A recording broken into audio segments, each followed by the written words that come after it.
एक गांव में एक बुढ़िया रहा करती थी। बुढ़िया के पास एक बच्चा था जिसका नाम सोहन था।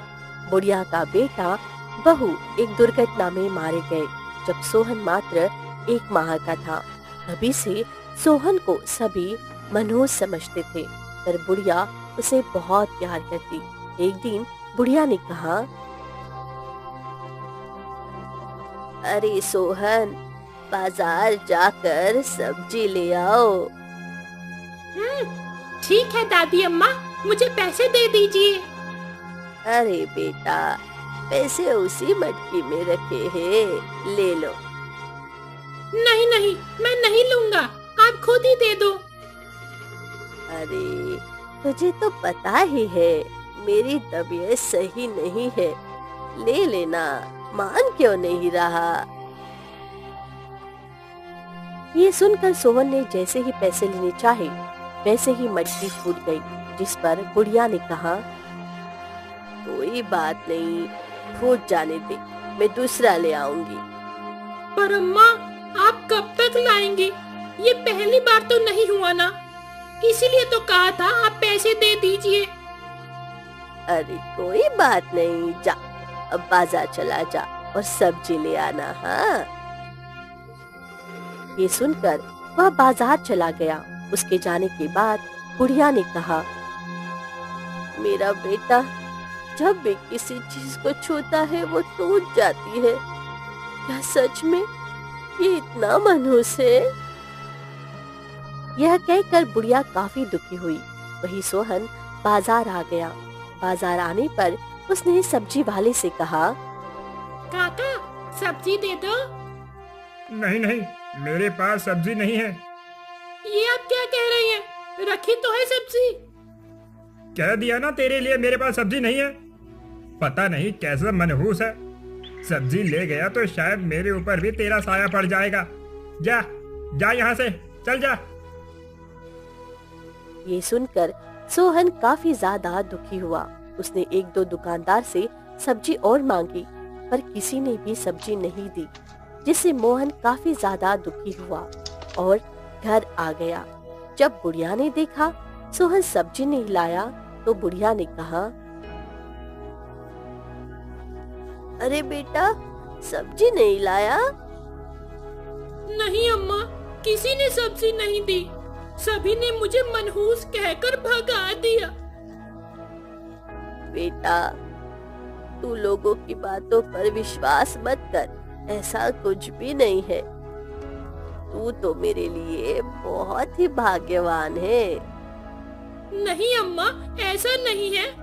अगर भगवान होता तो अब इतनी बीमार नहीं रहती। मैं सच में मनहूस हूँ। ये सुनकर बुढ़िया को भी काफी दुख हुआ। बुढ़िया को पता था गांव वाले उसे बहुत बुरा बुरा कहते थे। गांव वालों ने तो यहाँ तक कहा था कि सोहन को छोड़ दे, पर बुढ़िया अपने बेटे की आखिरी निशानी को छोड़ना नहीं चाहती। धीरे धीरे समय गुजर रहा था। एक बार उसी गांव में एक साधु आया। साधु ने देखा सोहन बच्चों से अलग अलग भाग रहा था।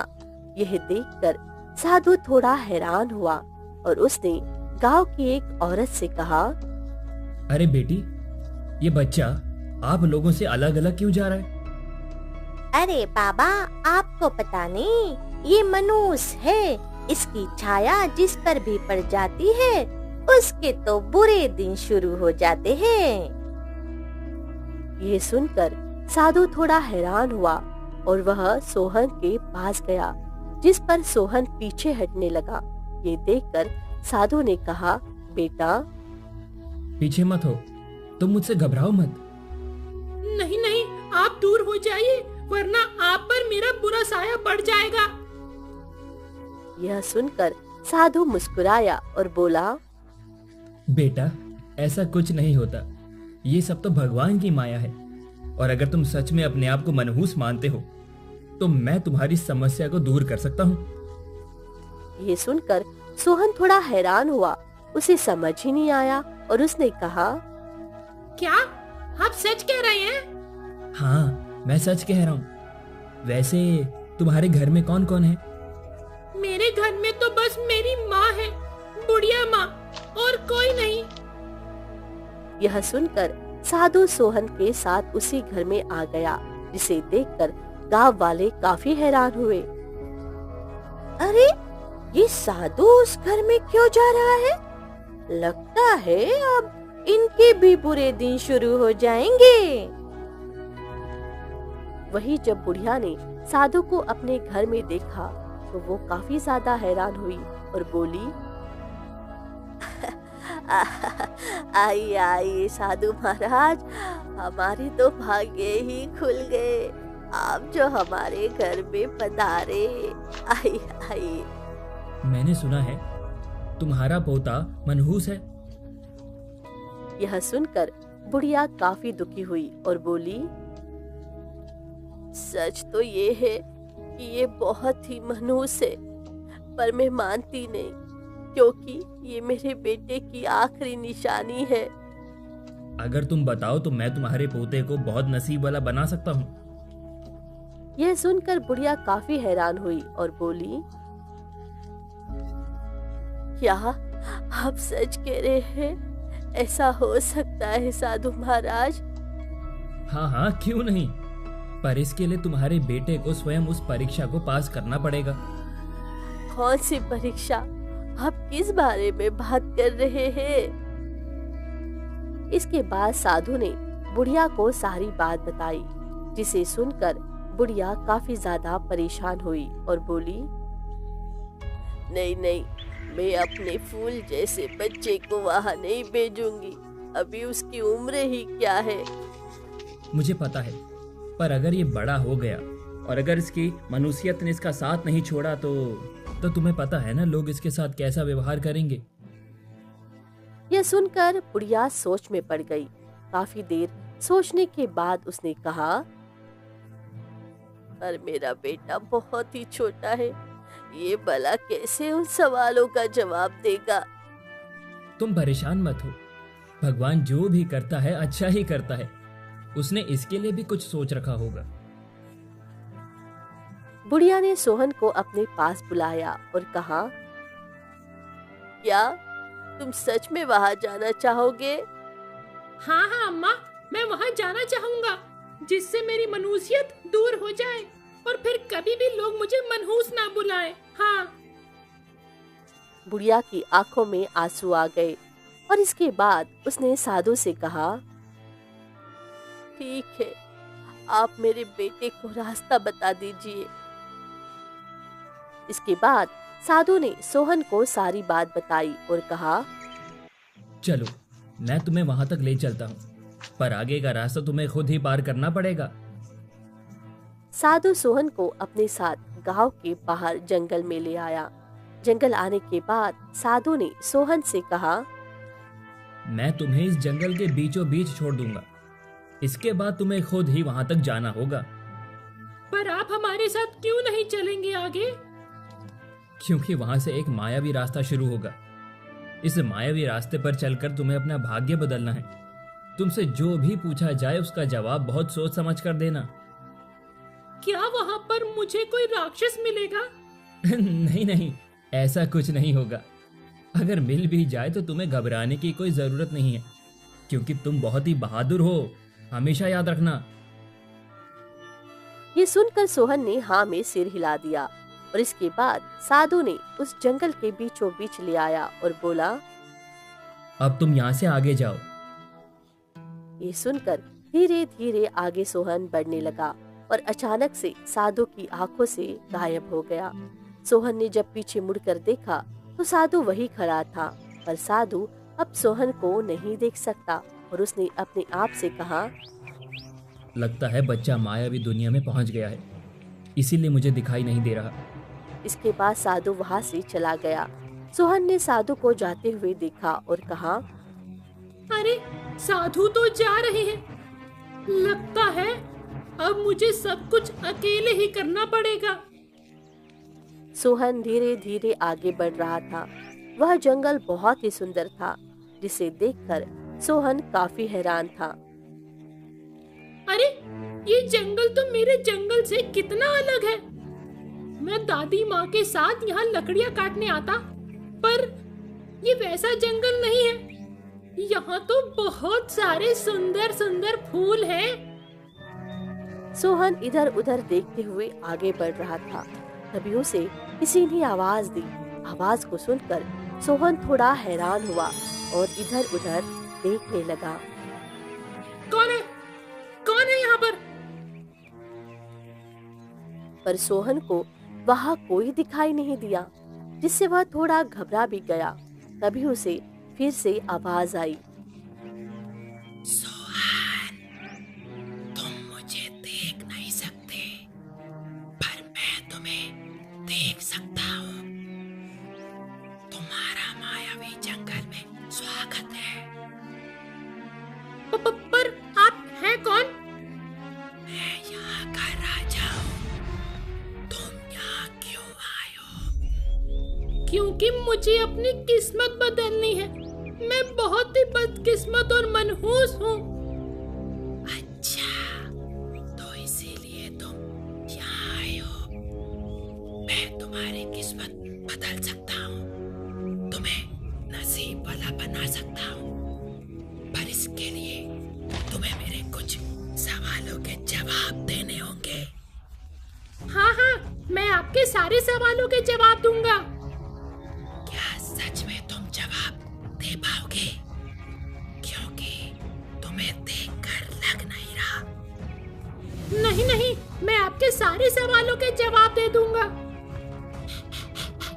ये तो बहुत अच्छी बात है। ठीक है, तो मेरा पहला सवाल है, वो कौन सी चीज है जो मन के अंधकार को पैदा करती है? यह सुनकर सोहन थोड़ा परेशान हुआ, क्योंकि पहला सवाल ही उसके सामने बहुत कठिन आ गया। वह अपने मन में इस सवाल को सोचने लगा। ये क्या है इसका जवाब? अब मैं क्या करूं? मैंने दादी माँ से बहुत सारी पहेलियां पूछी हैं, पर ये तो अलग है। सोहन काफी देर तक इस सवाल के बारे में सोचता रहा। आखिर ऐसा क्या होगा जो मन में अंधेरा पैदा कर सकता है? तभी उसे अपनी दादी माँ की बात याद आ गई और उसने कहा, हाँ, मुझे पता है, ईर्ष्या। ईर्ष्या मन में अंधकार पैदा कर देती है। अरे वाह, तुमने तो बिल्कुल सही जवाब दिया। अब दूसरा सवाल, सोने की वो चीज जो बेचे ना सुनार, मूल्य तो नहीं ज्यादा, पर बहुत है उसका भार। यह सुनकर सोहन फिर से सोच में पड़ गया।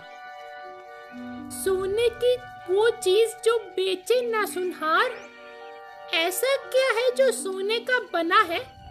सोने की तो चारपाई होती है। अरे हाँ, तभी उसे याद आया और उसने कहा, अरे इसका उत्तर तो चारपाई है, क्योंकि चारपाई सोने के काम में आती है। बहुत अच्छे, तुम तो बहुत ही होशियार लग रहे हो। तभी उसके सामने एक दरवाजा खुला, जिसे देखकर सोहन थोड़ा हैरान हुआ। ये दरवाजा कैसा? अब तुम इसके अंदर जाओ, जहाँ से तुम्हारी किस्मत खुलनी शुरू होगी। यह सुनकर सोहन उसके अंदर चला गया। तभी जादुई आवाज ने कहा, अब तुम्हारा तीसरा सवाल, 3 पैर की तितली नहा धोकर निकली। अरे ये तो समोसा है। ये तो मेरी दादी ने मुझे बताया है। ये सुनकर जादुई आवाज काफी खुश हुई और बोली, मानना पड़ेगा, तुमने अपनी दादी माँ से बहुत कुछ सीखा है। हाँ हाँ, मैं अपनी दादी माँ से पहेलियाँ पूछता रहता हूँ ना, इसीलिए। अच्छी बात है। अब मेरी चौथी पहेली का उत्तर दो। नकल उतरे सबकी वाणी, चुप कर सुनता है सारी कहानी। नील गगन है इसको प्यारा, और ये भी है सबको प्यारा। इस इस सवाल को सुनकर सोहन थोड़ा सोच में पड़ गया, क्योंकि यह अलग था। ऐसा क्या है जो सबकी नकल उतारता और कहानी भी सुनता है? मैंने तो कभी भी नहीं देखा। सोहन को कुछ समझ नहीं आ रहा था और उसने कहा, अगर मैं गलत जवाब दूंगा तो क्या होगा? अगर तुम गलत जवाब दोगे तो तुम्हें फिर से 7 सवालों के जवाब देने होंगे। क्या? फिर से? और अभी मैंने कितने जवाब दे दिए? अभी तुमने 3 जवाब दे दिए हैं। अब तुम 4 और जवाब दो। ये सुनकर सोहन सोच में पड़ गया। काफी देर सोचने पर भी उसे कुछ समझ नहीं आया, जिस पर जादुई आवाज ने कहा, क्या हुआ? लगता है तुम्हें इसका उत्तर पता नहीं है। तभी उसके सामने से एक तोता गुजरा। तोते को देखकर सोहन थोड़ा सोच में पड़ गया और तभी खुश होकर बोला, हाँ, मुझे इसका उत्तर समझ में नहीं आ रहा है। अरे ये तो तोता है। इसका जवाब तोता ही है। अरे हाँ, तोता ही तो हमारी नकल उतारता है और ये आसमान में भी उड़ता है और सबको प्यारा भी लगता है। ये सुनकर जादुई आवाज ने कहा, तुमने बिल्कुल सही जवाब दिया। तभी एक दरवाजा खोला और सोहन उस दरवाजे के अंदर चला गया, जिस पर जादुई आवाज ने कहा, अब तुम्हें 3 और जवाब देने हैं। इसके बाद तुम्हारी किस्मत पलट जाएगी और तुम बहुत किस्मत वाले हो जाओगे। सोहन बहुत खुश हुआ। इसके बाद जादुई आवाज ने कहा, अब तुम 5वें सवाल का जवाब दो। राजा महाराजाओं के ये बहुत काम आए। कभी इन्होंने बहुत ज्यादा संदेश पहुंचाए। बताओ, मैं कौन हूँ? राजा महाराजाओं के यहाँ संदेश? ये राजा महाराजाओं के यहाँ तो पहले संदेश कबूतर पहुँचाते थे ना? हाँ, इसका जवाब कबूतर है। बिल्कुल सही जवाब। अब तुम्हारे पास 2 सवाल हैं। अगर तुमने इनका उत्तर सही दिया तो तुम्हारी किस्मत बदल जाएगी। अब मेरा छठा सवाल, वो कौन है जिसके पास सब कुछ है पर फिर भी वो बहुत ज्यादा गरीब है? सब कुछ है फिर भी भला गरीब क्यों होगा? ये तो तुम्हें बताना है ना। यह सुनकर सोहन सोच में पड़ गया। काफी देर सोचने के बाद उसने कहा, इसका जवाब है माँ। जिसके पास माता पिता नहीं है, उसके पास सारे जहां की दौलत भी हो, फिर भी उसके पास कुछ नहीं होता। वो सबसे गरीब होता है। वाह, क्या बात है। बिल्कुल सही जवाब। तुम बहुत ही होशियार हो। और अब अंतिम सवाल, वो कौन है जिसके पास सारे जहां की दौलत नहीं है पर उसके पास दौलत से बढ़कर है? बताओ, वो क्या है? ये कैसा सवाल है? जिसके पास दौलत नहीं है, उसके पास दौलत से बढ़कर क्या हो सकता है? सोचो सोचो सोचो, क्या होगा इसका उत्तर? क्योंकि ये अंतिम सवाल है। इसके बाद तुम्हें वो चाबी मिलेगी जिससे तुम अपनी किस्मत का दरवाजा खोल पाओगे और मनुष्यत से आजाद हो जाओगे। पर आखिर इसका जवाब क्या है? मुझे नहीं पता। अब तुम खुद ही सोचो बेटा। ये सुनकर सोहन सोच में पड़ गया। भला ऐसा क्या है जो दौलत से भी बढ़कर होता है? तभी उसे अपनी दादी माँ की एक याद आ गई, जो उसे बहुत प्यार करती है। भले ही वह कितना भी परेशान हो, पर वह उसकी परेशानी को कुछ ही देर में दूर कर देती है। तो उसने कहा, प्यार, जिसके पास भले ही दौलत ना हो, पर जिसके पास अगर प्यार होता है तो वो सबसे अमीर होता है। हाँ, क्योंकि प्यार से बढ़कर इस दुनिया में कोई नहीं है। ये कहते ही एक बड़ा सा दरवाजा खुला, जिसके अंदर से बहुत रोशनी आ रही थी, जिसे देखकर सोहन काफी हैरान हुआ। ये रोशनी कैसी है?